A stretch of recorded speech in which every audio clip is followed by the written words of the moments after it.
ourselves after anybody. You know, we're just playing the song as we hear it.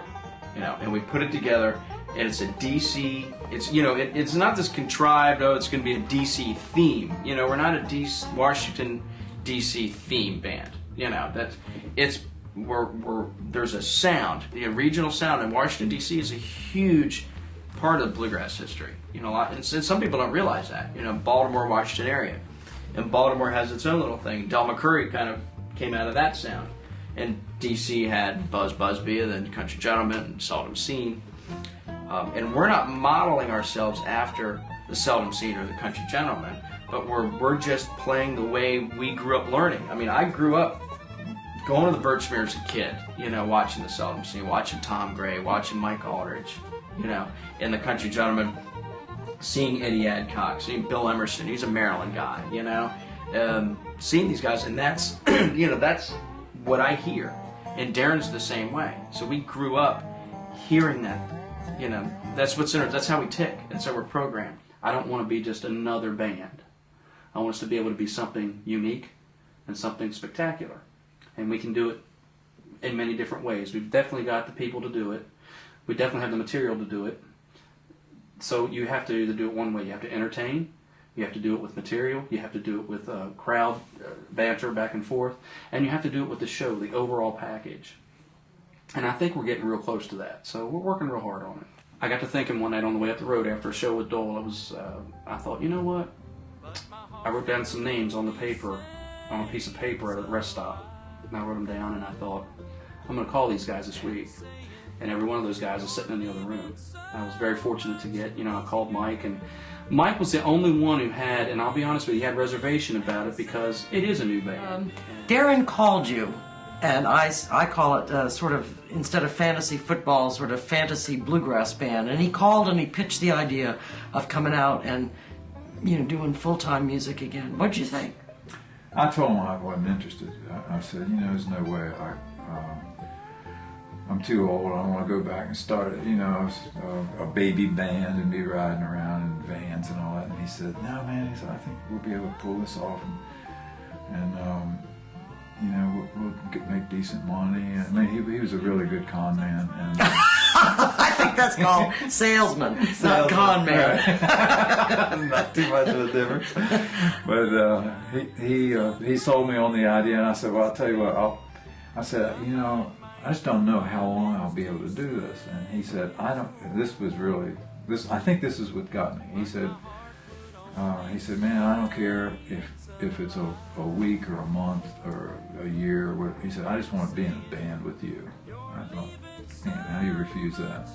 We've got 3 excellent singers in Darren and Norman and Mike.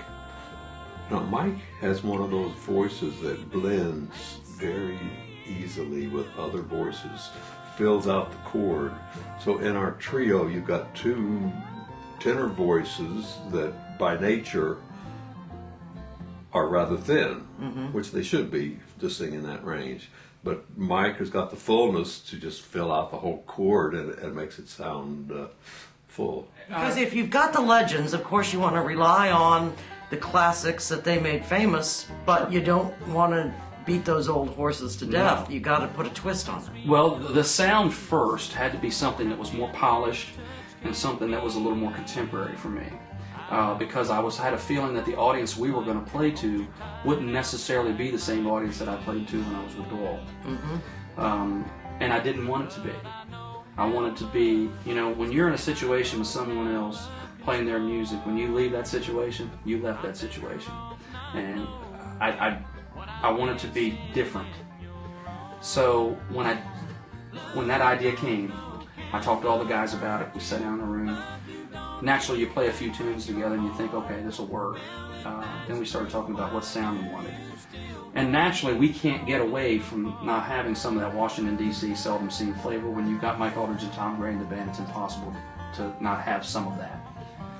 So we took some of that, then we took Bluegrass Cardinals and Doyle Lawson harmonies and packed into it, and then we took Mark Delaney's innovative and dynamic banjo playing from the Country Gentleman, which is more of an Eddie Adcock type thing, And he's got an energy on that end of the stage. It's crazy. Too. It's amazing. I say this, and I always say this when I introduce Mark, that when the next book of bluegrass banjo is written, this guy will have a chapter in it. And it's because he's an innovative player, and I've never heard anything like it. And I don't think we'll ever hear anything like it again. And one of the first songs I took to the band was "Love You Don't Know, Cannot Hurt You," the single. And they all just flipped their wigs, when they heard this. Right away, that was the song that I think put us together as a band. This is the kind of music we're going to play. This is what we want. We want good, strong songs that nobody else has done. Me falling apart. To know love is to know heartache. At least for me, that's how it is. When it comes to your affection, baby, all I know is this. Love you don't know cannot hurt you. Love you don't feel can break your heart. Well, if that's true, why do you still have me falling apart?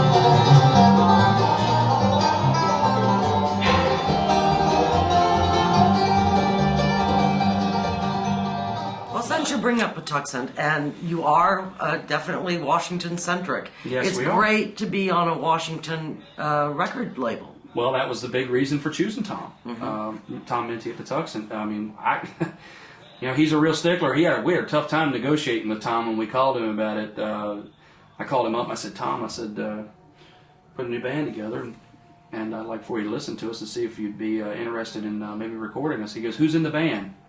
And I told him. He said, yeah, that'll work. When y'all want to start recording? So it was real tough negotiations, But you got him to the mat. Well, I've done a lot of really nice things in the music business, but I think this is the thing that's most exciting to me. I'm like a lightning rod to heartache, standing in at home.